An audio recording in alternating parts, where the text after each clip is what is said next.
their position in government and their position in the economy and in the social structure and on the global stage, you can see that they're putting all their hope in this camaraderie of the left, and thus we see the civil war occurring as a group of people who feel isolated against the right. There's a bunch of, you can think of anything that you think. The far right in France, they feel isolated, they feel neglected because of, I guess, what they think is the growing immigration, growing Muslim populations in France. I've read a few articles from Jean-Marie Le Pen.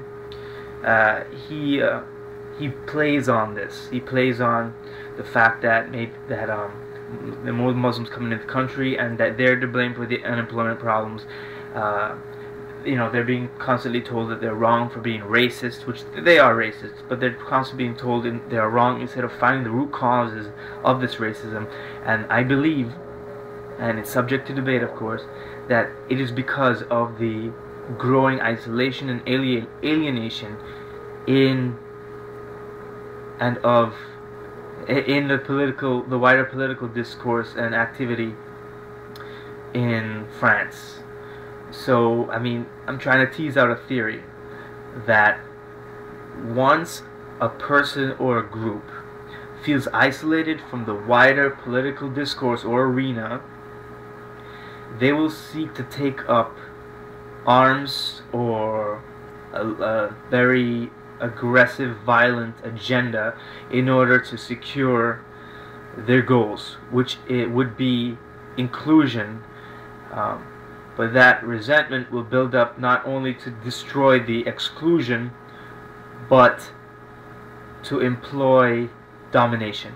And this domination will spark violence and so forth, and the destruction of the liberal democratic state.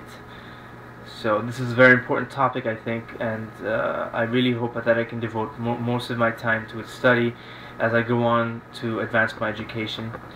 I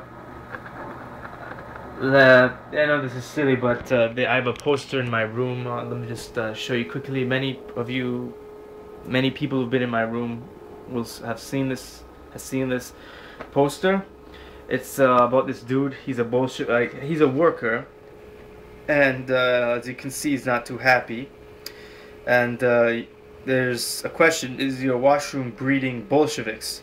And it's an advertisement for Scott's tissue towels, and they're trying to tell their potential customers, industrial customers, that if they don't take care of their employees properly, if you don't treat them with the respect they deserve, we can see that they're going to get disgruntled, as you can see from the guy's face, his scowl, and that disgruntlement will lead to, I don't know, Bolshevism, I guess.